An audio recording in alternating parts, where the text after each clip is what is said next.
దేవి భాగవతము తృతీయ స్కందము 6వ కథ భారద్వాజుడు మొదటి భాగము.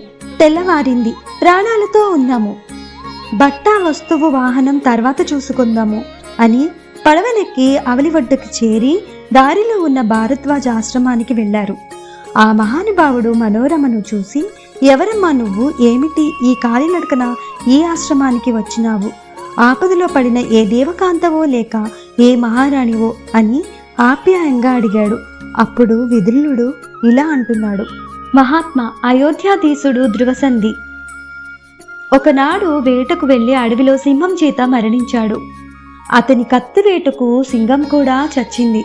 ఆ మహారాజు పెద్ద భార్య ఈమె అని జరిగిన కథ చెప్పి, సవతి వల్ల ఏ ఆపద రాకూడదని కొడుకుతో అంతఃపురం వదిలి అడవుల పాలైందని చెప్పాడు. భరద్వాజుడు కళ్ళు చెమర్చాయి. అమ్మా, విచారించకు.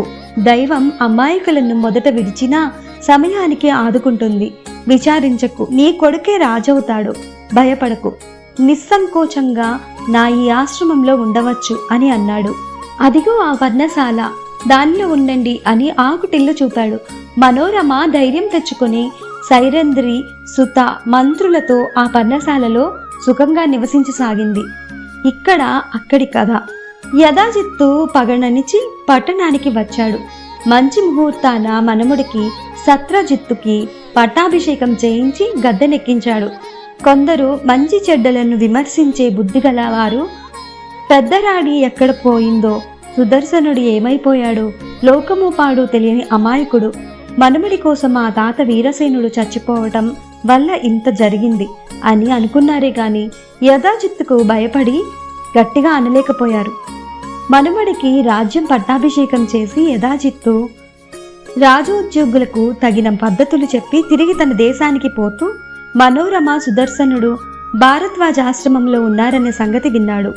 ఎలాగైనా సుదర్శనుడిని తుదిముట్టించాలని సంకల్పించుకున్నాడు. చిత్రకూట ప్రాంతానికి వెళ్లి బలుడు అనే కోయిరేణిని వశపరుచుకున్నాడు. వానితో శృంగిపేర పురాధీసుడైన దుర్దసుని వద్దకు వచ్చాడు. యుద్ధాజిత్తు పన్నాగం తెలిసి మనోరమ మునిని చూసి, మహాత్మా, నా కొడుకుని చంపాలనే దుస్సంకల్పంతో మా సవతి తండ్రి వస్తున్నాడట. మునుపు పాండవులను వనవాసం చేయిస్తున్నప్పుడు ఒకనాడు 5గురు అడవికి పోగా ఏకాకిగా ఉన్న ద్రౌపదిని చూపించి సైంధవుడు ఆమెను ఎత్తుకుని పోగా అంతలో పాండవులు ఎదురై వాణ్ణి బెదరగొట్టి ఆమెను విడిపించారట.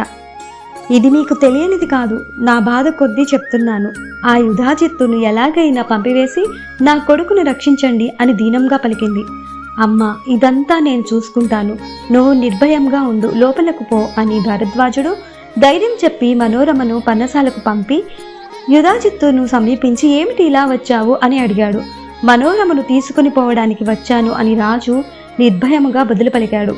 రాజా, సతిని తండ్రిని కోల్పోయి ఒకే ఒక కొడుకుని నమ్మి ఆ ఆశ్రమానికి వచ్చి శరణు కోరి నీతో ఏమి వస్తుంది అని అన్నాడు భరద్వాజుడు. For more videos please like, share and subscribe to our channel Devi దత్తం.